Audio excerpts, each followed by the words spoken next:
Many of you have heard of the term time blocking.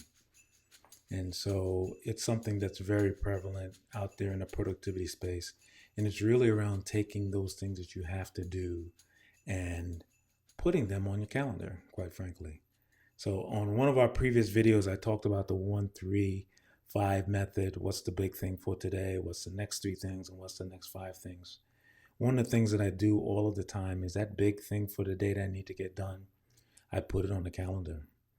And depending on what my calendar looks like, I will put other ones on there as well. I'll put, multiple ones. I'll put some of the number 3 and number 5.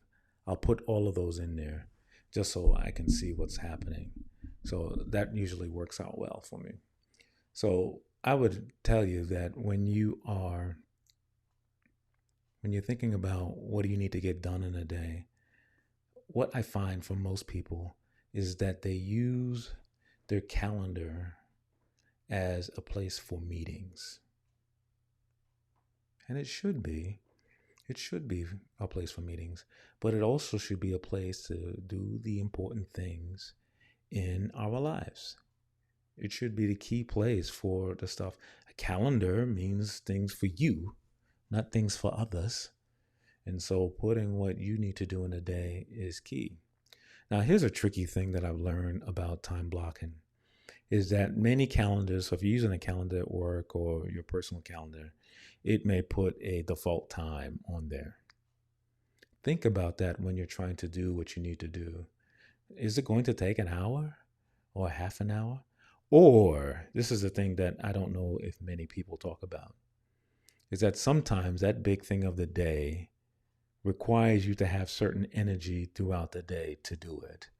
And so if you're a person that has a certain amount of energy in the morning and a certain amount of energy in the evening, instead of just trying to lock it all in one fell swoop in the evening, you figure out how do you get the motivation and time block part of it earlier and then time block it later. That way your mind doesn't say to yourself, I've allocated an hour, so the whole world disappears for a whole hour while I sit there and try to focus on this one thing. That's hard to do. That is hard these days to focus on anything for 2 hours or 1 hour. It's a challenge. I remember when I was getting a tattoo on one of my arms, and the tattoo was a 9 hour ordeal. Do you think I could sit there and get a tattoo for 9 hours? Some people can that are getting tattoos all the time, probably, but I could not. I had to have 3 sessions to do it. So how do you make sure that you're breaking your time up in a way that makes sure you can get it done? That's the important thing. And put it in there and be very deliberate about it. So don't put it in there and then somebody calls you up 5 minutes later and says, hey, what are you doing it to? Even though you blocked off 2 p.m. is when you're supposed to do it. Next thing you go, I ain't doing nothing. It's not true. 2 p.m. is blocked because you put time in there to do what's important for you. If you do that every day and you focus on getting your 1 and your 3 and maybe your 5 things done, then you will have a successful day. I think the main thing that I've heard, and I know you've heard this over time, is that a lot of times people think of time management as this thing where you've got to get to zero task. Here's the truth. Your productivity system, Time Busters Toolkit, any one of the ones that exist in the history of time, going way back to Benjamin Franklin and way back to thousands of years ago, is that when you write down what you got to get done, everything will never get done or ever get done. The goal is to get it out your head, like David Allen talks about in his book, and get it somewhere else. Because then you can prioritize it, understand if you need to delegate it, whether you need to delete it, whether you need to archive it, but you got to get it out of your head. And if you think it's valuable to you, put it on your calendar. Every single day you should time block what's important. And here's the last trick I'll share with you in this particular conversation today is block out time for nothing. I'm going to say it again. Time block time, or not time block time with nothing in it. Put gaps in there on purpose, because life's got stuff that happens and you need time. So if you get up in the morning, 8 a.m., and you go, I got to get this done, and I got this plan, I got it time boxed, and I'm ready to go. And then 9:15, your phone rings. 9:25, someone sends you an email.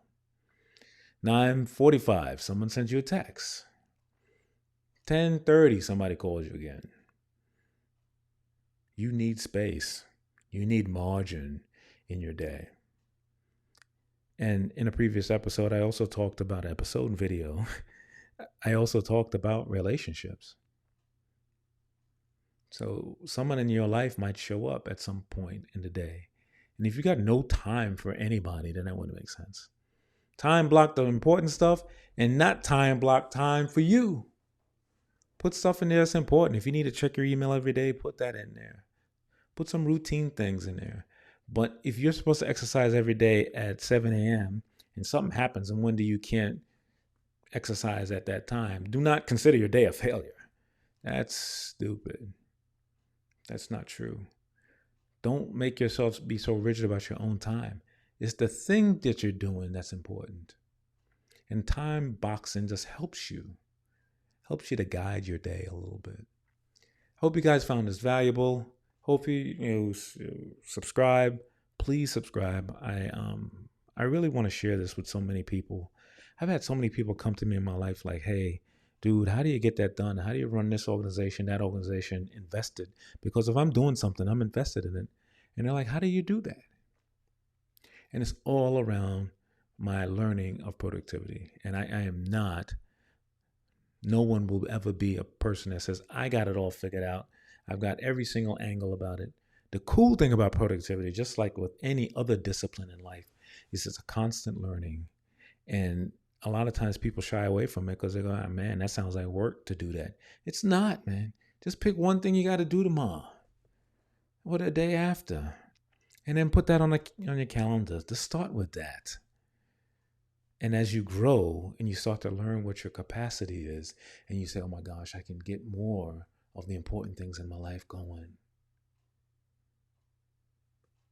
then you'll start to expand that. But don't rush. Don't say I'm going to put 1,000 things on my calendar today. It's not going to work.